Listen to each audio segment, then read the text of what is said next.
Welcome back to my channel, Beautiful Minutia. If you're new here, my name is Tiffany, and today I wanted to talk to you about my March TBR. I say TBR loosely because the books that I actually plan on definitely reading is a much shorter list this month than normal. However, a few of those books are actually quite chunky. So I planned it that way on purpose, so that way I didn't have this huge list of books that I was reading with a bunch of people. Unlike February, I had a lot of buddy reads in February. I don't have nearly so many in March because March, as you probably know, is middle grade March. My plan for middle grade March this year is very different than in previous years. A lot of times I tend to pick up the Newbery winner and all the nominees, and I love to vlog that for you guys where I rank how I thought they should have ended up, which one I thought should have been the winner. This year I'm not doing that because the past few years I've struggled through at least half of the Newbery books, if not most of them. Usually there's only one that I really like, and there have been some years where I haven't liked any of them. So I'm not going to do that this year, especially because I'm really focusing on reading from my shelves this year.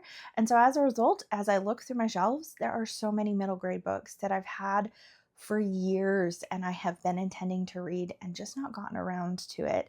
So I'm going to be very loosey-goosey with my middle grade March plans this year. I have a huge, and I mean huge, stack of middle grade that I pulled off of my shelves. And I'm not going to share all those with you because it's like 15 books and I'm definitely not going to read all of them, but I want to be able to dip in and out as the mood takes me and be able to DNF if I'm not enjoying one of them. The only book I'm reading for sure in middle grade March is Enemy Brothers by Constance Savory.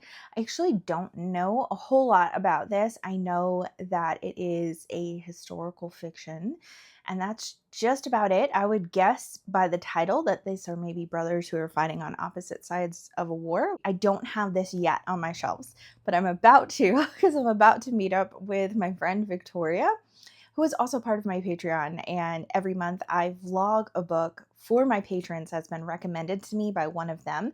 And this is one of Victoria's favorite books of all time. And she has a copy that she's going to give to me that I'm going to see her. By the time this video comes out, actually, I will be with her on this exact day. But I'm filming it ahead of time, so I don't have the physical copy yet, but that is one that I'm definitely going to be reading. I have a couple of other books here that I do want to share with you that are like very, very good possibilities that I will get to. And there's only 6 of them here. And if I don't get to them, that's fine. It's totally fine. So one of them is Okay for Now by Gary D. Schmidt. I have loved every one of his books that I've read, which so far is a grand total of 2, The Wednesday Wars and The Labors of Hercules Beale, but both of the years that I've read those were 5 stars and in my top books of the year. So this is actually a companion novel to The Wednesday Wars in which we follow one of the side characters, Doug Switek.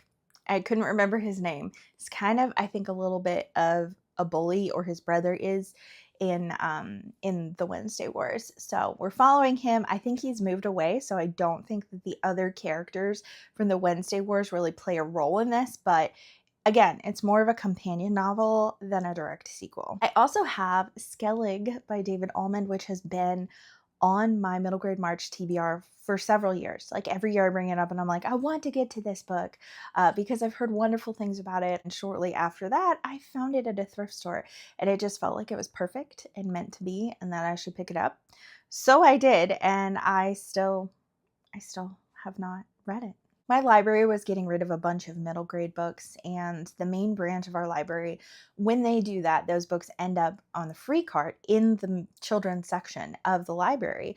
And there was a ton of Lloyd Alexander there. So I went ahead and picked them up because I was like, this is free. I'm not paying for these at all. But yet I still haven't picked up any of them. We did already have the first book in his series, The Book of Three, and I think this is 5 books, if I'm remembering correctly. And so we already had this one. My daughter had received it as a gift from someone, and she has read this, but she hasn't gone on to read any more from the series. So I have some of his standalones as well, but I kind of feel like if I'm going to start with a Lloyd Alexander, this is probably a really good place to start. I also have Pictures of Hollis Woods by Patricia Riley Giff. This book was recommended by Chantel from Chantel Reads All Day, and my gosh, like, it sounds like it's fantastic. It's a book about foster care, so it's probably going to make me cry.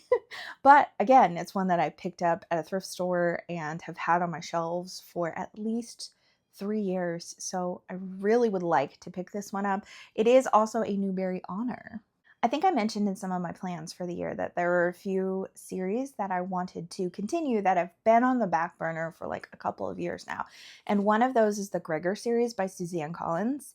Suzanne Collins isn't really known for her middle grade series here about Gregor. She's more known for the Hunger Games. But I read this first book a few years ago, I think for middle grade March, and really, really enjoyed it. And then went on to thrift books and bought every other book in the series and never went on to read any more of them. So I feel like if I pick this series back up, I probably need to reread Gregor the Overlander first, because I really don't remember very much about it in terms of like plot. I know that the general plot is that Gregor ends up falling through like a grate in the laundry room of his New York City apartment and ends up in this whole underworld that he didn't know exists under the surface of New York City. He's some sort of heir to a prophecy. It's a very chosen one trope, but I don't remember most of the details of that. And so I feel like I probably need to reread this one first before I pick up the rest of the series.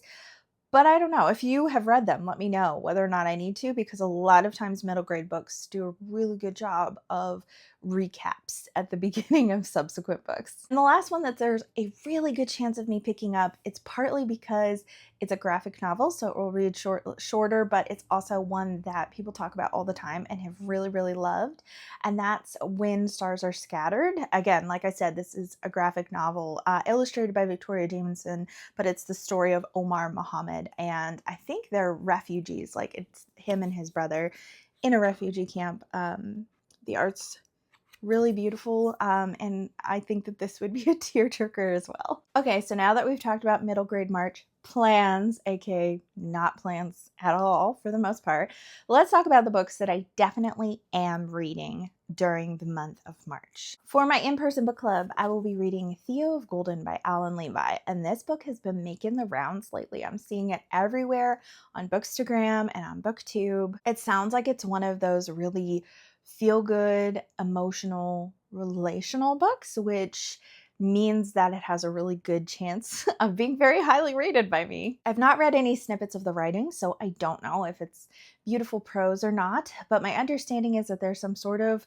coffee shop or cafe that has these pieces of art that are on the wall, and there's a man who purchases these pieces of art and finds their correct owner, like who they're meant to be with, and as a result ends up developing relationships with people in this town. And so it sounds like it will be really lovely. I haven't heard a negative thing about it yet. Every single person I've heard that I know personally that has talked about this book has raved about it and called it like a favorite of the year. Every month I choose a classic that I read that is a book from my shelves. And the book that I am going to be reading in March is The Mill and the Floss by George Eliot. And actually, this particular book I'm planning to take into April. So I'm not going to finish this in March. I'll be vlogging this for my patrons as well, because I have several that have highly requested this one. And I'm a big George Eliot fangirly for the past couple of years. Her books have made it into my top 3 of the year, and some years I think maybe even my top 1. So I really love George Eliot. I love her writing style. I find it to be extremely beautiful, but it does require more of me as a reader, which is why I am not scheduling a ton of books during this month, because I want to be able to savor this and focus on it and not feel like my attention is too divided. I don't know a whole lot about this particular story. I'm pretty sure that this was her debut novel, and I'm pretty sure it's very familial in that we follow a brother and sister. I actually have started this book before, pre-BookTube, and set it aside because it just wasn't doing it for me at the time, but I always intended to go back to it. It wasn't one that I hated or anything like that. I just was having trouble investing in it and didn't really have the mental bandwidth at the time to really delve into it. So I didn't even get very far, like less than 100 pages, and this book is pretty long. It's about 700 pages. So this is not an itty bitty book. I always forget the qualifications for a mammoth.